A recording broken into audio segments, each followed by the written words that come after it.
You are listening to Fika with Vicky on United Public Radio, 107.7 and 105.3 from New Orleans.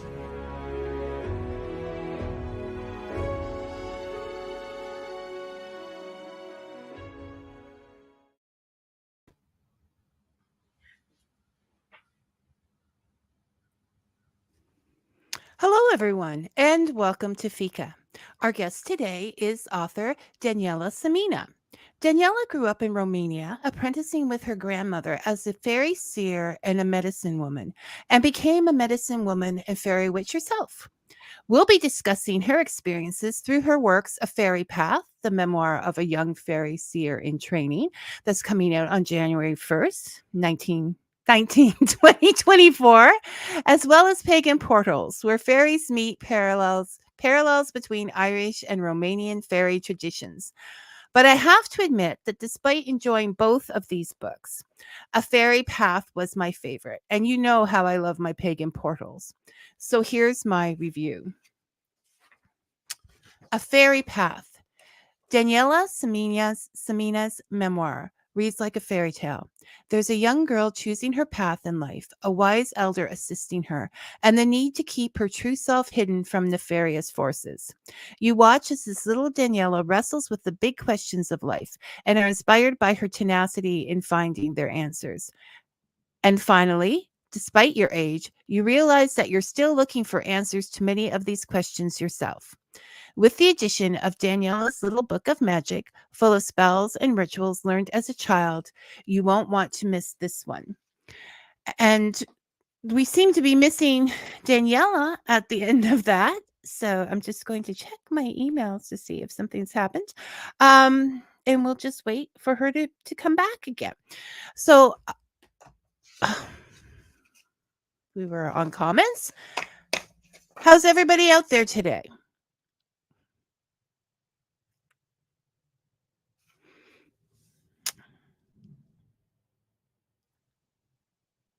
Okay, I don't know what we're doing. So we're just going to go on with this.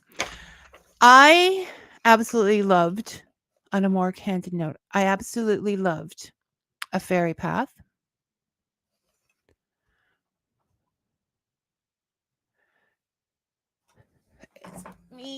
It's not me, because I'm hooked up with Ethernet.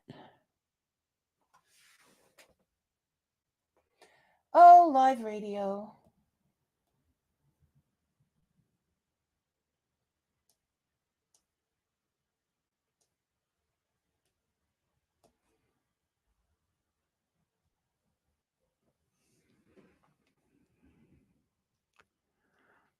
And we're back.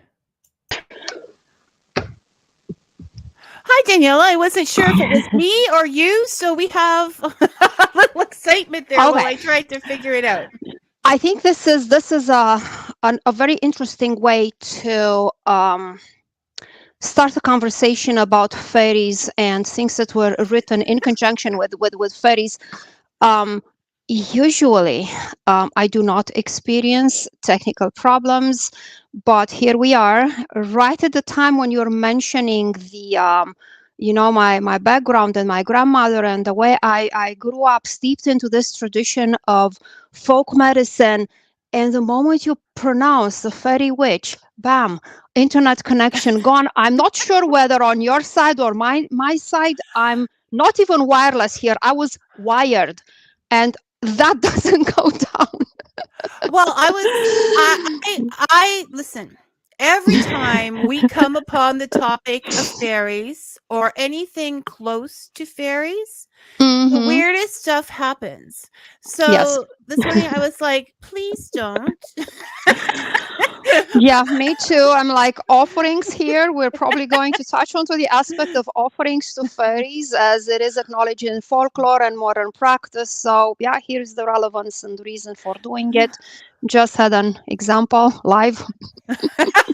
So yes, so the moral of this story for anyone who is not as brave as we apparently are is you don't mix live radio with fairies, because every time if I'm talking to anybody considering that subject, well, the audience, the people out there know that that happens. So I had just read your review, and now you missed it. I want to say thank you. Thank you so much for writing this book, because I think it took a little bit of my heart with it. And welcome to Fika. Thank you so much for having me. I am thrilled to be here. As always, I am very happy. I mean, I find it both it's a privilege, to be able to share something that is the crux of my practice, the fairy beliefs, the traditions, the ones that I grew up with, and the ones that I have learned along the way and integrated, because now I am at this cultural crossroads. I don't really like the term melting pot, so I'd go with crucible. But this is where I am. I am in the United States, right? And this cultural crucible that so many spiritual traditions fuse into, and that's where my spiritual path has taken me. So yeah, it is a privilege to talk about it and share, because I believe I'm not the only one who functions at the intersection, multiple cultural threads intertwined. So this probably going to be helpful information, useful information for our entire audience. Well, okay, I was going to start with a fairy path, but since you bring that up, we'll go with okay. I had everything in my head and now it's just been wiped out. The parallels where fairies meet, okay? Mm-hmm. And you're meeting Yes. in that spot right now. And where Yes. fairies meet discusses the parallels between Irish and Romanian fairies. Oh, go ahead. So yeah, I mean, I was thinking of a fairy path, like the book that you actually intended to start our discussion with. That actually took me, that whole foundation took me where I am today, functioning at this intersection. And about parallels, I can briefly say about it. It is. If they want to know about the parallels, they can buy the book. Yeah, But absolutely. Absolutely. That's available. All major booksellers have it. I'm on the background here of you. Well, we have you here. I can pick up the book anytime, Daniela. I just can't interview you all the time. You're a busy lady. So you were saying that everything comes together and there's all this mixing, and you have found a lot of similarities between many of them. I know that you're also into Norse fairies as well. Yes. And it's so, I mean, I'm interested in that kind of thing myself, to find, because there are a lot of sameness. There's a lot of sameness. As I read your A Fairy Path, your grandmother would do something and I would think, oh, it's the same as over there when we were talking conjury witchery, when you were going to sweep up the dust beneath the footprints. I was like, oh, there she goes. I just have to say, I love little Daniela. Okay. I just think she was the most, when I was practicing something, I was saying, oh, thank you for writing such an insightful book, Daniela. But it came out as inspiteful, and I thought, well, maybe there's something to that. Little Daniela has her moments, but okay, we'll bring this full around to the start. Tell us. I mean, I read the book, you wrote the book, but just give us a brief idea of what the book is about, what your growing up experience involved. So I want to use a visual, because that's going to be probably easier, to explain it to people. Yeah. Think of a Venn diagram with several circles, intersecting.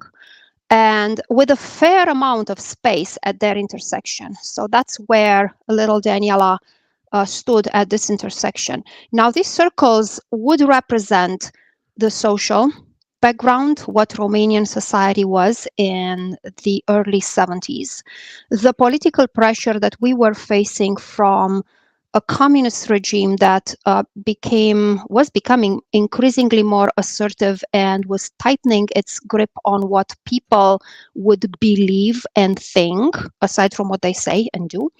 Then it's the other circle that represents the tradition, the lore and folklore, those treasures that I grew up with, the story material and the folklore material. And then there is the other circle, that of the practicing of all these old folk beliefs that I was seeing the living expression of those in what my grandmother was doing. And then yet another circle, so big intersection here, yet another circle represented by the Christian, which is the mainstream belief in Romania. It's the main religion practice in Romania. So that's the Christian. So now think of these circles not like coming together to create a bigger space in the center. Oh, how nice would have been. But rather pulling increasingly farther and farther apart. So the place at their center where little Daniela was standing was getting tinier and tinier and harder and harder to balance into.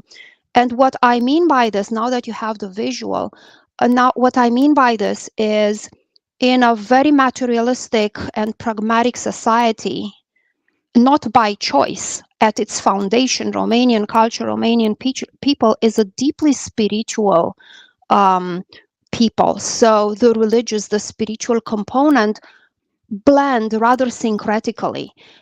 But these were under pressure and threatened to be annihilated by a regime that was basically forcing pragmatism to the spiritual people. And yes, there was resistance. My grandmother and my family, I mean, as you gather from the book, we're like this bastion there of resistance underground, because you have to stay underground when you do these things, unless you end up in jail.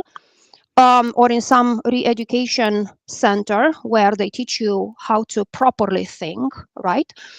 And so it was that pressure. So I had to balance, how much can I say? How much can I talk to other people about what I'm experiencing and seeing and loving so much at home? My grandmother was torn in between the desire to teach me and have me grow in the same traditions that she grew up with, but also warned by my parents and everything around us, pointing in the direction that she doesn't actually can be too open about what she teaches and what she says to me, because she would know what I would say outside the house. Then there is a pressure at school where they teach you about values and being honest and always speaking the truth, and me realizing, wait a minute, if I really speak my truth, I'm getting my family into big trouble. So where do I fall into this? So being a science-oriented and logical thinking person ever since I was little, but also drawn into the spiritual, mystical, magical side of things. And on top of everything else, I was having the qualities, that the second sight.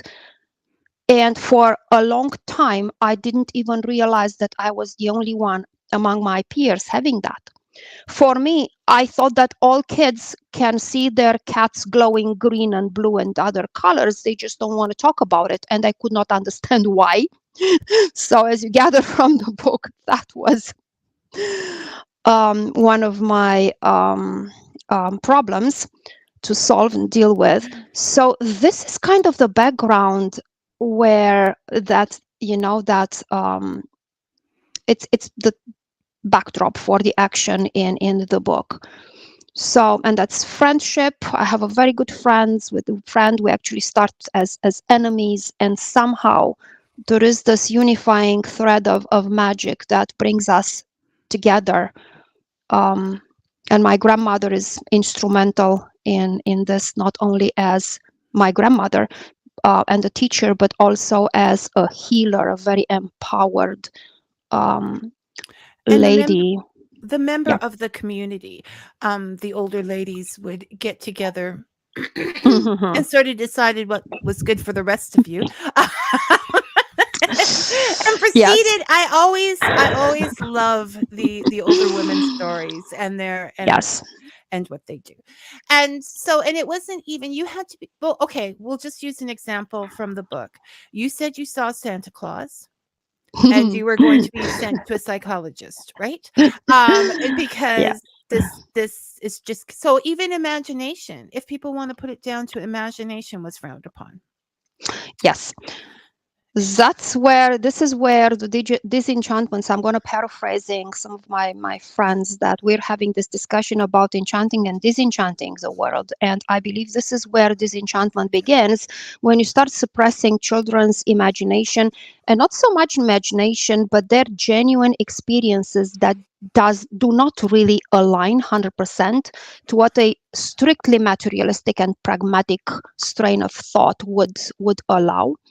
So my experience, I had this vision of a person standing in my background. So that was early. We're kind of approaching that time of the year when this happened. Well, no, and that's at the Early December.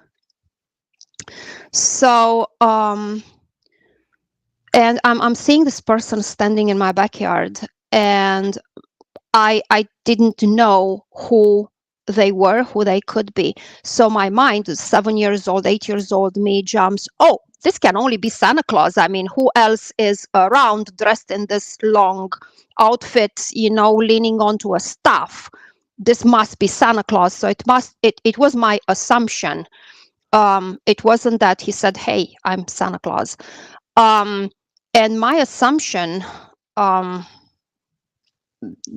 kind of set in motion a whole chain reaction that plus another smaller episodes that occur around being able to see things and talking about it too openly with others, had the school mistress, actually it was my teacher, my elementary school teacher, asked for me to have a psychological evaluation.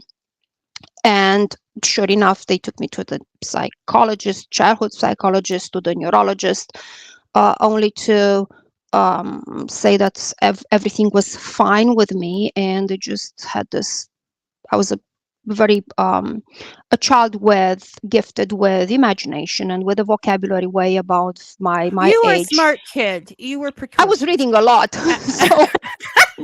But you still had, okay, at one point I thought they didn't have television, but then your grandmother mentions that you're watching cartoons. So Yes. you did have a television. You were just happier doing other things. So we did have television. Most of the programs when I was a child, like prior to age, I would say 12, 13, our television programs were quite rich. And it has gotten worse and worse as the communists, tightened its grip and wanted to really severe what can we, like the Romanian people, not to see what was happening in the West. Because we were there living on kind of an austerity budget imposed by the state for a number of reasons. No space to discuss those time-wise here. Yeah. But what we were getting was less and less. But no, we had television. I mean, everybody had television. Everybody had a phone in their house. So no, that's not. It's not a lack of means or. So we had television. Yeah. Yeah. No, and we watching. Cartoons. All the children's series that I would say were popular even here in the States around that time. So. Maybe they would arrive to us like a few years later, but we still get to see cartoons and fun things on TV. Yeah. So you chose, because you were reading, as we said, a lot, and you had a lot of time to spy on your elders and to get into shenanigans. So I thought she must not have a TV to have all this time, but you were just you just kept moving. You know, what was happening around me was so much more interesting and so much more captivating and so much more engaging than the TV could have ever been, you know. So cartoons, okay, I'll watch a rerun later on, but now I want to hear what those ladies are talking about, because that's Yeah, no, I hear you. It was interesting. So when we talk about these powers squishing the Mhm. imagination, squishing the spirituality, what do you Yes. think? Why do you think they're doing that? Oh, that's fear. That is Yes, fear it does. because, like when people give free reins to imagination, they become creative. And when curiosity is unleashed and you begin digging and searching for answers, the answers that you find may clash against the interests of the governing class. So they are afraid. They are afraid that you may no longer get along and want to play by the music they are. You no longer want to dance by the music they are playing to you. So that's the fear element. And again, to that idea of diverging circles, I mean converging, but trying to diverge. Um, that was the problem with the political regime. They don't want people to dwell into this mystical fantasy space. They don't want that kind of imagination to actively being engaged.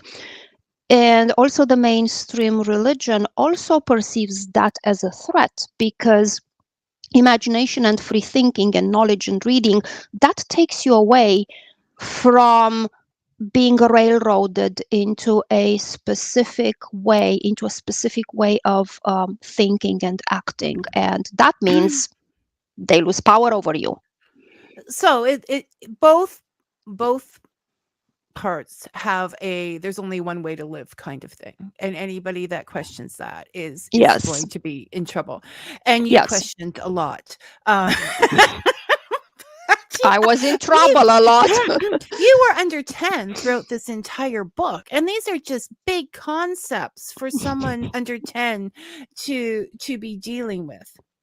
So I'm going to ask you a little bit about the fairies involved in your story, but first we're going to take a question from author Brian Griner, who wants to know, what is the difference between a fairy, elf, and gnome? First of all, the difference is given by the culture, the cultural background in which you are evolving, in which you're placing, sorry, the notion. A fairy, gosh, we can have a whole episode on this.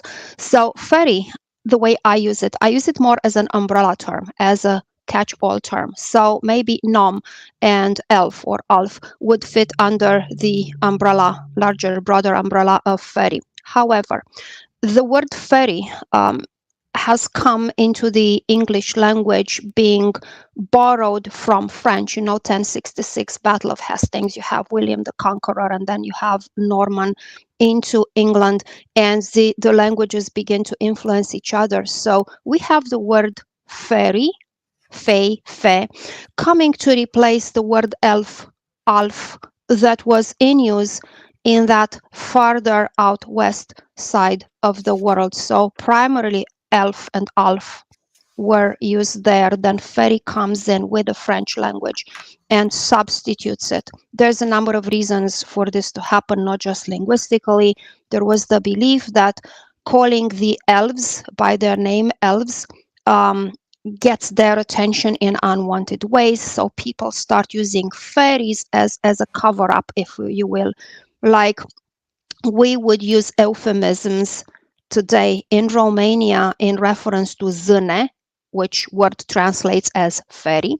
And we don't really refer to them as dâne, but rather ele, which is them in third person. So this is like super surface level.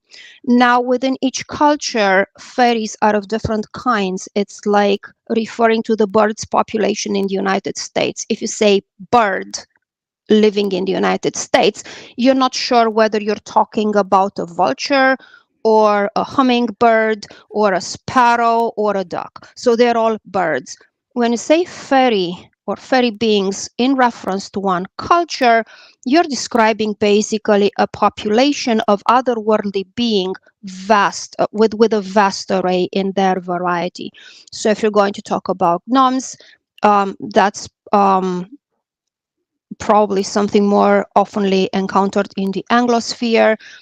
But today, with the communication and information and contact cross-cultural, as much as we have it, you can find gnomes in the United States. So wherever people travel, they travel with their fairy lore.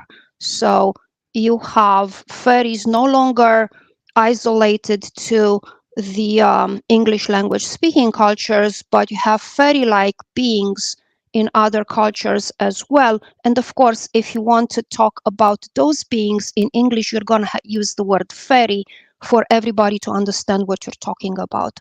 In terms of physical characteristics, go into each culture that uses the specific name. So where gnome is mostly used, there might be sent, to more like Victorian era. So pointing toward earth related type of fairy being. If you go to fairy, again, look into the cultures that use fairy less generically and more specifically. This may take you to England, may take you to Ireland, where you have the ASC. It's translated as fairy. And if you go to Romania, again, you're going to have at least a couple of beings that fell under this generic description of fairies, but they're unique in their qualities. So I hope this answered the question. I think you did a fine job answering the question. And the qualities themselves, as you said in the book, will reflect the people and their lives and their needs. Very much. So hi Tamara, how are you doing? Thank you for joining us. Susan, we'll get to your question in just a minute because it comes with the process. Okay. So you had a falling out at the end of the book with your fairy. And the first thing I want to ask you about your fairy is, now you met different fairies in different ways, in different guises. Do you think they were all your fairy, or do you think there was several fairies involved in your youth? Oh, I'm pretty sure at this point. I'm pretty sure I've always been that there's several. So, and there were of different types. So much so that at some point, my own grandmother. I mean, I saw the fairy beings. I had glimpses at the fairy beings that my own grandmother, as a fairy seer, was interacting with and working with. But when describing some of my own experiences to her, I got the looks and she said, well, that is certainly a fairy that you are describing, but I don't know what kind of fairy it is, because that's certainly not from among the ones that I am in partnership with. So there were different kinds of fairies there. And later in life, much later in life, I was led to know and build back the bridges that I was so good at burning, as you remember. Oh, this kid carried matches. What are we saying? Matches and gasoline with me all the time. It's like, here is another bridge burning. But you had to be strong. So how old were you when you were able to reunite with the fairies?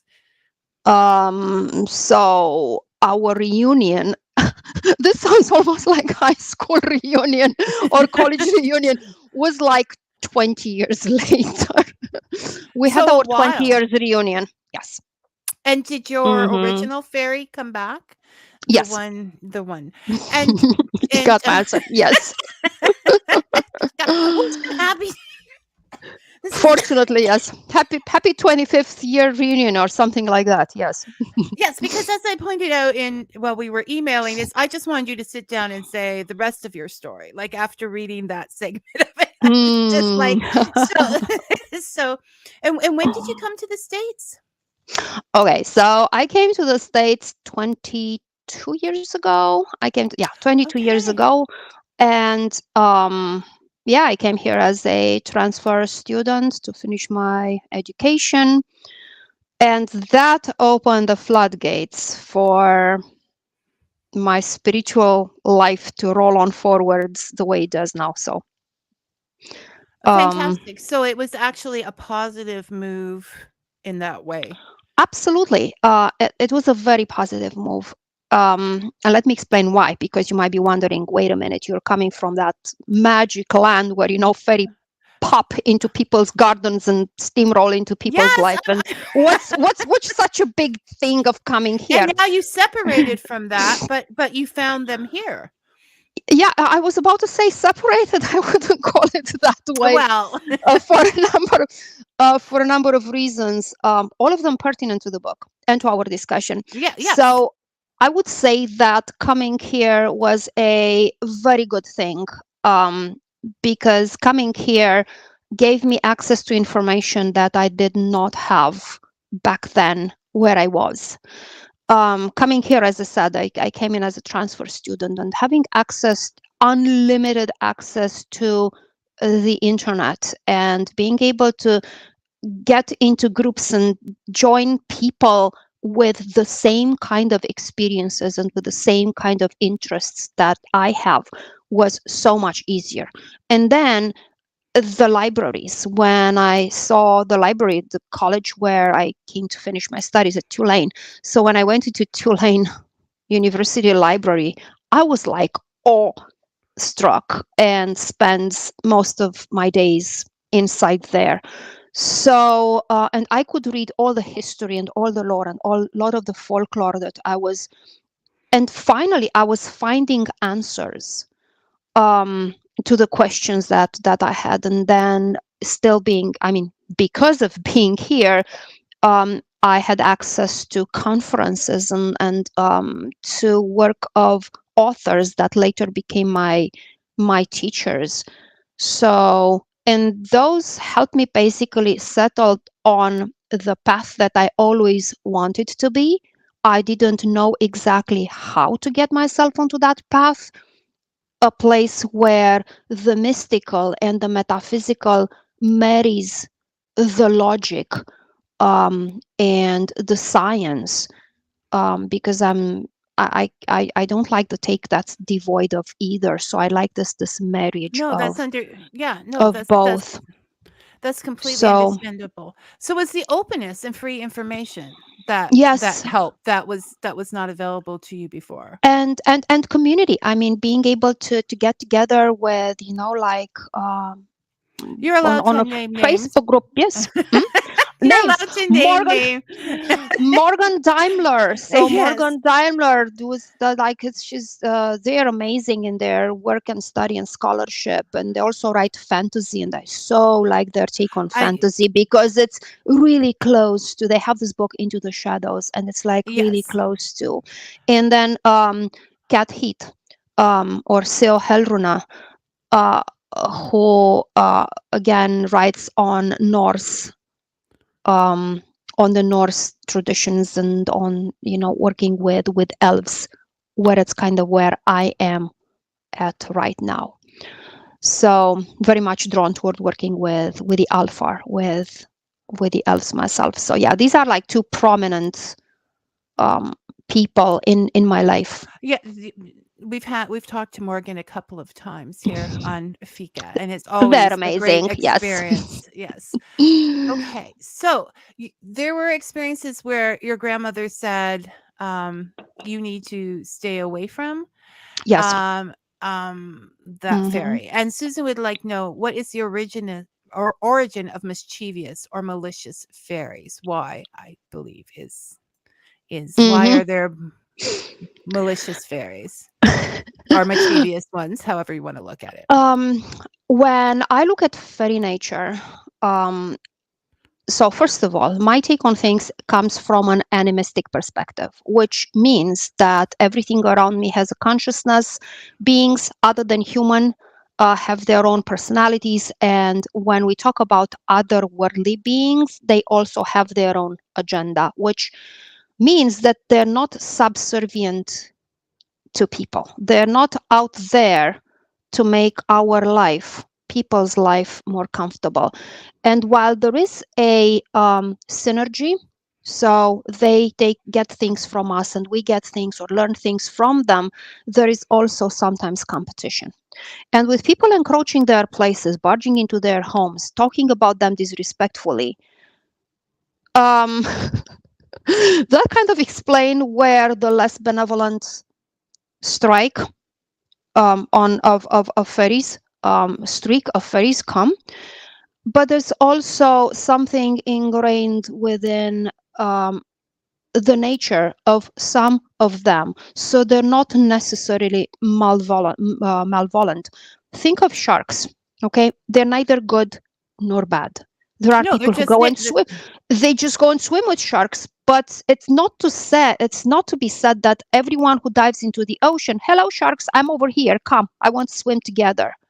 So things need to be done in a certain so this is how people approach fairies nowadays. Oh, that's a fairy ring, I'm gonna go hop into it, and then all kind of things begin to happen in your life and you don't know why, because you love fairies. So part of the fairy mischief is that's their nature. What they do is what they're programmed, if you will, to do, what's ingrained in them to do. They express their fairiness in that way. And sometimes this mischief comes from humans being disrespectful, and not even intentionally disrespectful, simply not knowing and taking their knowledge about fairies just from fantasy books, and those, Victorian era kind of books and literature that depict fairies as all sweet, all benevolent, completely harmless, very cute. I'm not saying that there are no such fairies, because probably are. People saw them that way, but not all of them are like this. So I can tell you how the Romanian and the she are. Well, for the example, we always say when things go a little off, when we're discussing fairies on the show, that it is fairies, but I just see it as them being impatient. Come on, discuss us. Like, we're here, we know what's going on. Like, we want to be a part of this. We want people. So it's just like anybody that gets excited to be involved. And we are talking about them, so they want to make sure that it's done, a reminder we're listening. So I want you to say about this. Sometimes you get these kind of malfunction, like we had today. I never had it before, or it's very, very rarely when this happened. And it's not, oh, I want you to stop doing this. It's more like, hey, we're real and we're getting your attention. Right. And just be careful how you present. Make sure you really shed light, because you're here to educate, to inform, to help build a bridge, a healthy bridge in between, our world and yours, kind of thing. So yeah, bring balance. Well, as you said, with the technology, the ability to bring the two worlds together is much more accessible, and probably time, like when we think about nature and what needs to be done, and climate and things. Okay.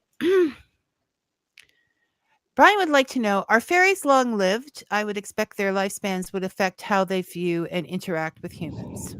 Absolutely. That's a really, really good point, because fairy beings, they have unfathomable long lifespans. So that when I learned about it, that is when it made sense to me for my fairy friend, my fairy guide, to reconnect with me after 20 years ish.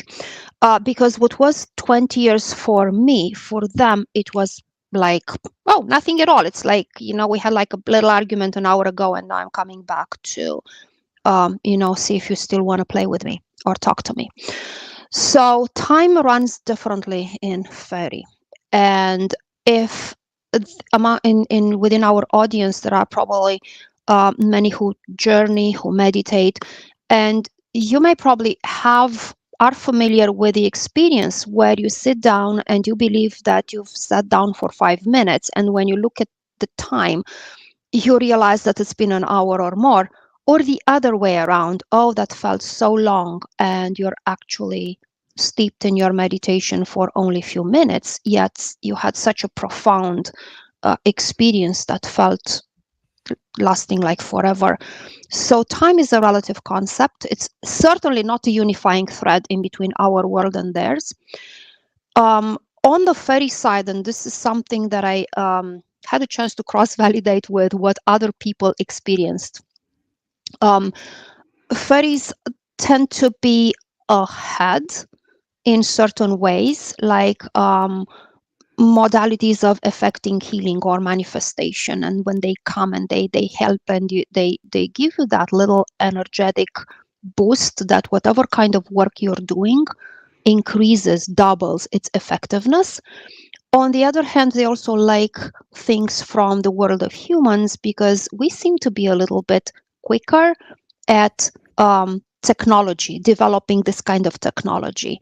They probably there don't need it so much. This is why That's they're what I not was really thinking. bent on. Yeah. It's like, why do I need Zoom when I can, bilocate or multi-locate? If you're something like deity size, I can multi-locate. I can be in the same place at different times and talk with 5 people in the same time. I don't need Zoom and conference mode, So yes, they certainly know a whole lot more than we do, because they've been around for far longer than we do. So more like thousands of years lifespan compared to 2 digits, occasionally 3 digits on our side, Well, never and getting to 4. I think that's important when communicating with them to remember that if you're asking about something happening or whatever, the time frame is not going to be recognized that you're giving them. So Yes. it's not like that's something that you have to look into a little more. Okay, Tamara Yes. said we have fairies here as well. She then later said stupid spell check, but because it didn't come out right. But I was going to mention that yes, in Canada we do. I mean, everybody does, but we have the native indigenous Absolutely. fairies, and they're I know out east they're called little people, and from the Micmac legends. And I have said from the beginning of the show I would love to get a native storyteller on to talk about that with us, because I feel they need to share that themselves. Yes. So if you're out there, like, give me a call, send me an email. The information is out there. Go to Facebook, Fika with Vicky, and let me know, because I do want to talk about them as well. That would be wonderful. So Canada has an extremely rich fairy lore, folklore. I did a little bit of research for me. Barbara Rietti stands out with Strange Terrain. This is her book. Warmly recommended. It speaks. Oh yes, I have. Yeah. Actually, in reading Strange Terrain, there were experiences there that some children had in Newfoundland. And in reading, I was like, oh my gosh, that's exactly my encounter with one of the encounters with a fairy that was trying to lure me to take me away, to follow her into the woods. Yeah, so I had one of those things happening, and it's in the book. And Tamara is also saying, as you pointed out, because fairies are wild, they are not of the world where we have bad and good. There isn't really any mischievous or whatever to them. It's just reaction that they have. Yes, it's not labeled. So we went through all the comments. Okay. We're going through time too. So you came back. Before, I call it the green room, when we were in the green room earlier, you were talking about writing a fairy path. Yes. And I was saying, like, it was a very emotional book. Like I said, it took a piece of my heart to think about this little girl in this place under 10 dealing with all of these circles, as you put it. So do you want to tell us a little bit about what writing it was like? Yeah, the book, thank you. The book covers actually a time span since I was about 7.5, 8 until I'm like 10, slightly around 10 years of age. And a lot of it has never been processed. A lot of the experiences, we had run-ins with the security forces, with those who are in charge with policing what people think and believe and speak about. So we had run-ins with it. Me at age 9, I had my run-in with them. Well, they came right And to your house. yes, when they came to my house, and how that interview um, went on. So it was that. And that wasn't stuff that I could talk about, not even with my parents. I mean, that happened. Think of the past. We don't even mention it. You don't know who's listening. You don't know your house may be bugged. There might be. So no, we don't talk about it. So there's a lot that had to stay bottled up for years, many years. And I finally found my way, found my path, read Morgan, read Cat Heath, um, found my voice, realized that I'm not alone, read Barbara Rietti, found my voice, realized that I'm not alone in having such experiences, and that's nothing, it's not a crime, to speak about them, to share about them, and to own them ultimately. So in writing that book, I felt every bit of everything as it was happening again. Both the thrills, or mostly like the thrill and the bliss of being in that incredible space with my grandmother, with her friends, those witchy ladies, and doing all the magic work, which I oftentimes, it was like eavesdropping on, just peeking through the keyhole, more than actually being a part of it. So experiencing again all the thrill and the magic that I was so blessed to have in my childhood, but also the harshness of that reality that you have the dream, but then you have to shelter the dream, or you have to hide it so nobody can steal your dream, nobody can damage your dream. So it was cathartic when I was rewriting and revisiting the encounter with, the security, the police guy. Um, it, I almost got, it's something that I didn't put in the book, like the physical state that I was in for the next 3 days, 3 or 4 days, and the I can nightmares that I had, imagine. like weeks after. Um, and again, you cannot talk, so there's no where to go and, hey, can you help me process that? So the processing actually happened when I wrote the book. And it was easier in a sense, because as an adult, you can take things that you cannot really take when you're just 9, or you have a different way of taking them. So that was very healing. And while I was writing the book, my interaction with the fairy beings around me, that also shifted in new directions, and I had more clarity of interaction. And something here that I will disclose in absolute premiere, never talked about this ever on any Well, channel Fika with before. Vicky exclusive. Okay, Fika we're all with Vicky ears. exclusive. So I came, to the first, by now, Vicky, that the book has kind of 2 finals. So Right. I came to the first final, and it was like, this cannot be it. So that's the sense of emptiness. And then a number of things happen, and they're reflected in the epilogue, like the last final, that tells a lot of how do I see my path right now, and what is my relationship to fairy Right. beings right Right. now, and kind of building bridges that I burned. And Yeah, and so that's the key there. you were I do you think you would have gotten through that time? I mean, it was a very without that time without the fairies and that spirituality and your grandmother. Do you think on one hand you had to hide who you were, but Hmm. who you were I think gave you extra strength. Yes. So this is why, and this is not covered in the book. It wasn't relevant to the topic really. But when I turned my back, at some point, I willfully dissociated. I did not know that there's gonna come one day when I will move across the ocean, or just move into another culture where all this will be accepted and I can be who I am and do. So for survival purposes, and I was, you know 11, 12, you hit the teenagers, you want to fit, you want to be part of your, one Right, with your right. peers. And it was a constant struggle in between wanting to be me and wanting to fit and actually have friends with whom I can have normal conversations. I mean, normal by their standards. So, and this was a struggle for many years until we had changes happening in our country there. And but by then I was like lost. There were years when I didn't know who I am. So Well, you yeah, had to be someone else for your own safety I had for so to. long, I so had to. that just would come with that territory, I would think.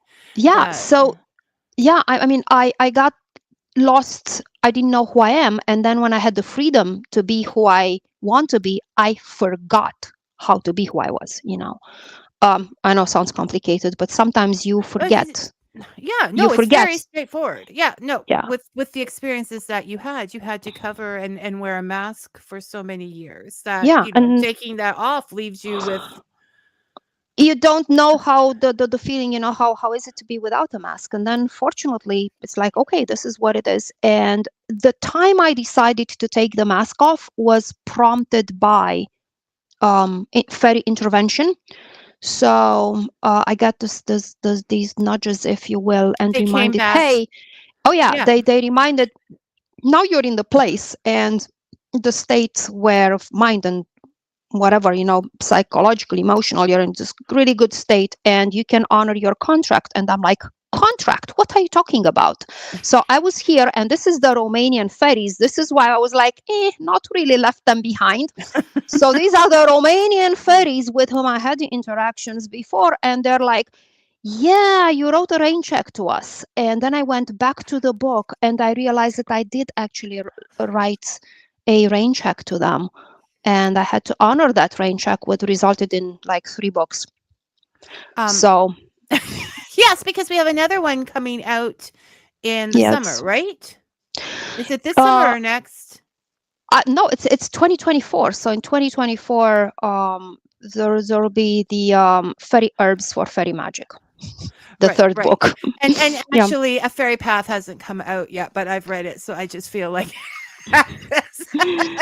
and I'm talking. So there's Yes. 2 new books. There's 2 new books coming out, and at the end of A Fairy Path, we have Daniela's little book of magic that she wrote as a child and had to. Well, you'll read that in the book. But Yes. that she wrote as a child. So she didn't have a physical. So how difficult was it to remember those things to put back in there? So I needed a lot of fairy help. Seriously, I needed a lot of fairy help to reconstruct those. And it was like making a lot of offerings also, and invoking my grandmother and her memory, like her guidance to help me reconstruct. So just a little bit for the listeners to know where this fits with the rest of the book. When I was little, I was trying to record everything that I was hearing about magic and spells and what my grandmother and her friends were doing, and try to have them together. The word grimoire didn't exist for me. I didn't know such word exists and that people actually write these things. And also had a wand. By the way, I still have the wand, believe it or not, that blackthorn wand. Fantastic. I don't have it here with me, but I do have it. It's on my altar. So with that, so the book, the notebook, I started to write them in a notebook, which got confiscated by my parents at some point, and then I had to reconstruct it from memory. And in rewriting and remembering those things, they kind of stayed with me. But then in moving and changing places and locations and houses, that little booklet, which I called Daniela's Little Book of Magic. I love it. I love it. In black ink, I wrote on it. So that got lost. And now all of a sudden at the end of the book, through the book, I'm actually describing and detailing some spells and ritual, the way my grandmother was doing it, the way I saw it done by another medicine woman, the way I participated in it. But then at the very end of the book, I decided to give like this little chapter with practical implementation of, magical tidbits that I grew up with. And obviously, it's not an accurate rewriting of what the 9 years old and the 10 years Yeah, old no, put no, on no, no, paper no. back then. So it has just prepared to get this to be presented with this. It has the patina and the flavor of everything that I learned in the meantime, but the core, the essence is there. So that's little Daniela presenting you with things that But she was doing as a child.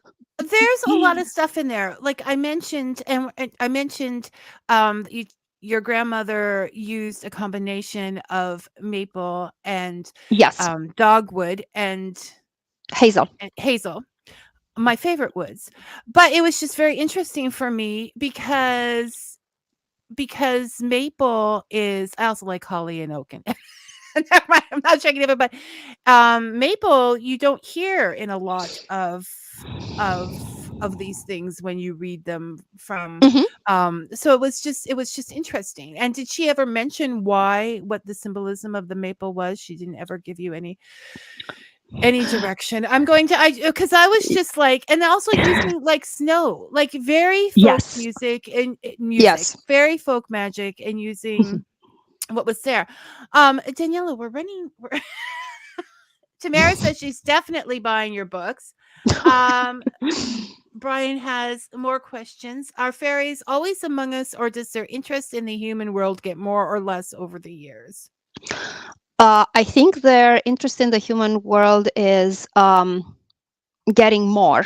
And that's very nice because human interest into their world is also getting more. So I'm very happy to see this more recent years, this kind of revival and interest into going back and reconnecting with fairy. So yes, I believe that to be true. I think they're around us, and this is not because I said it or that's my experience. If you go and read Irish folklore and folklore from Romania, or also, Nordic, Norse, Germanic folklore, everybody says talk respectfully about them because they may be around and you may not see them. Meaning that they can be, make themselves visible and invisible, different degrees of corporeality there.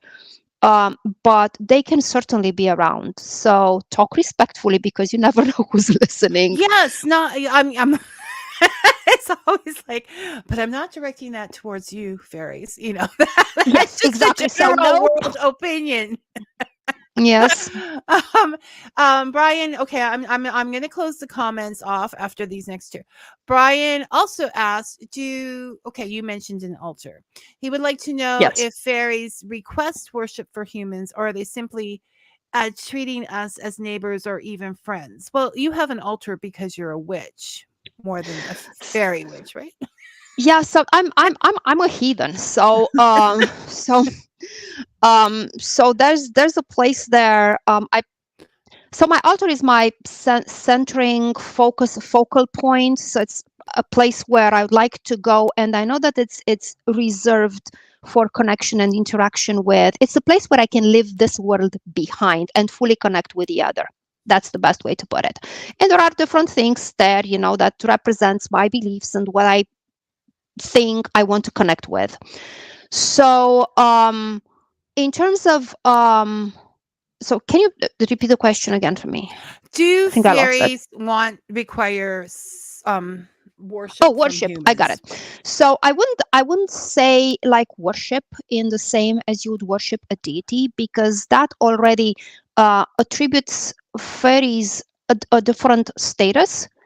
My personal view of them and the way they appear, like from um, Irish and Norse Germanic sources, they are very powerful beings. The degree of power within their fairy societies also ranks varies. Not everybody is equally powerful, but they are definitely powerful than humans would be in terms of magical, manifesting illness and health bestowing abilities. So it's not necessarily worship. If this kind of comes across the grain with anybody being told, well, you only worship gods, you don't have to worship fairies. They expect respect. Yeah, And like if you want a relationship that's friendship, then you have to treat them as such. If I'm buying flowers for my neighbors on her birthday, it doesn't mean that I'm worshiping my neighbor. It means that I'm buying flowers and I'm acknowledging my neighbor on her birthday.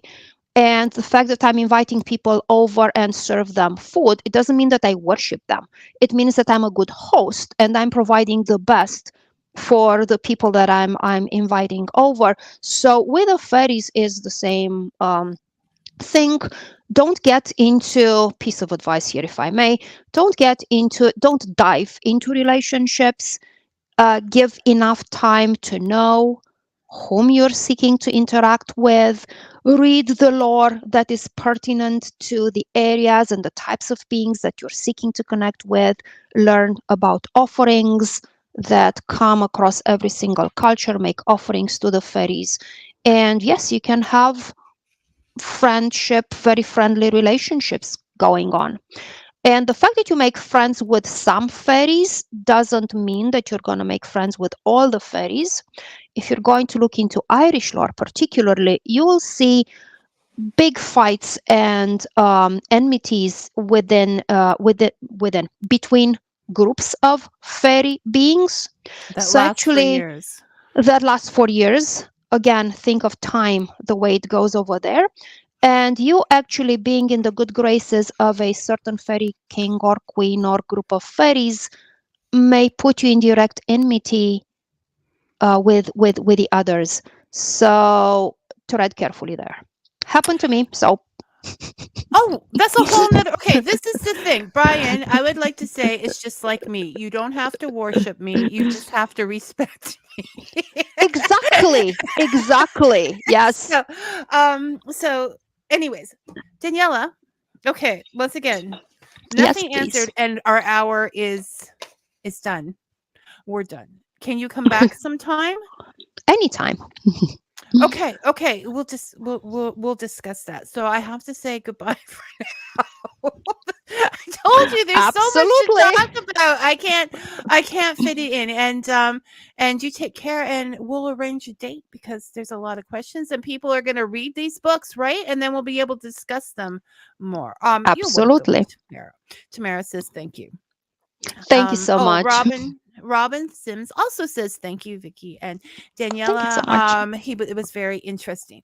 And so you take care.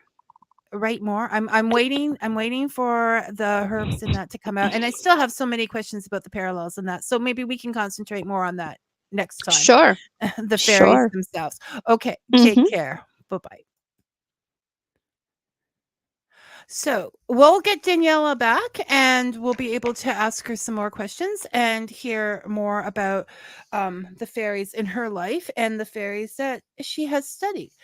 Next week, we're going to have author MJ Moores, and we'll be discussing her new series, The White Ravens. The White Ravens, and first book, The Hollow Kiss. We'll also be discussing editing because she has worked as an editor both freelance and as and as for small presses. Until then, may your coffee be hot and your story sweet. Thanks for listening, everyone.